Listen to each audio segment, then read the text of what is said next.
Hello guys, তোমরা সবাই কেমন আছো? আশা করছি খুবই ভালো আছো। তা আমিও খুব ভালো আছি। আমি পরেছি আজকের পাখি কাপড়, এটাই পরেই ভিডিও করব। তো কেমন লাগছে কমেন্টে অবশ্যই আমাকে বলো।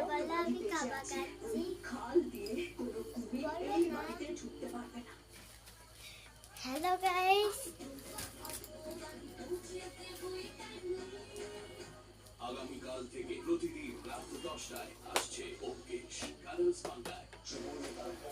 তো গাইস, পাখি কাপড়ের সাথে